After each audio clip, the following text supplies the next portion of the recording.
হঠাৎ করে আমার সাথে এটা কি হয়ে গেল? হাই গাইজ, আমি Chandrakant and welcome back to my new another mini vlogs. Good morning সবাইকে। তো আজকের ভ্লগটা আরো একটু ইন্টারেস্টিং হতে চলেছে, বিকজ আজকে আমি যাচ্ছি আমার বাড়িতে। তো সেজন্যই তোমাদেরকে আরো একটা মিনি ভ্লগ উপহার দেওয়ার জন্য আমি ভিডিওটা করেছি। তো কেমন হচ্ছে সবাই কমেন্ট করে অবশ্যই জানিও।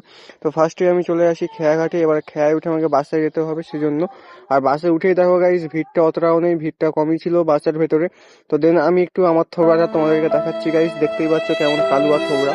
তো দেন বাস আমাদের চলে আসে ধামাখালিতে। এবার ধামাখালির থেকে নেবে আমি এবার এগোচ্ছি ঘাটের দিকে, যেহেতু আমাকে নদী পেরিয়েই আবার বাড়িতে যেতে হবে সেজন্য। আর গাইজ এতটা ভিড়, কাকিমারা যে সামনের থেকে এগোচ্ছিলই না, সেজন্য আর কাকুটাকে ধাক্কা মেরে চলে আসি। কাকুটাও সাইড দিচ্ছিল না, সেজন্য কাকুকে ধাক্কা মেরে সরিয়ে দিয়ে আমি এগিয়ে আসি ঘাটের দিকে। আর ঘাটে এসেই আমার কাছ থেকে নিয়ে নিল 3 টাকা করে কেড়ে। তো 3 টাকা যা হোক ওদেরকে দিয়ে দিলাম, দিয়ে এবার ঘাটের থেকে এগিয়ে যাওয়া যাক। এবার ঘাটে এসেই দেখছি গাইজ, বোটটা ছেড়ে দিয়েছে একটু আগেই। কাকুগুলো আমার কাছ থেকে টাকা নেওয়ার ধান্দায় আমার বোটটাই চলে গেল। দেন 3 টাকা দিয়ে টিকিট কেটে চলে আসি নতুন খেয়াতে।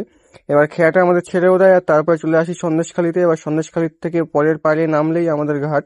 তো তারপরে আমাদের নদীটা দেখতেই পাচ্ছ কতটা বড় নদী, আর এটা হচ্ছে বড় কলাগাছি নদী। নদীটা দেখতেই পাচ্ছ জোয়ারের সময় কতটা পরিমাণে এখানে জল রয়েছে। তো দেন আমি আপনাদের এপারে নেমে পড়ি, আর নেমেই দেখতে পাচ্ছ এখানেও তাই অনেক ভিড় ছিল।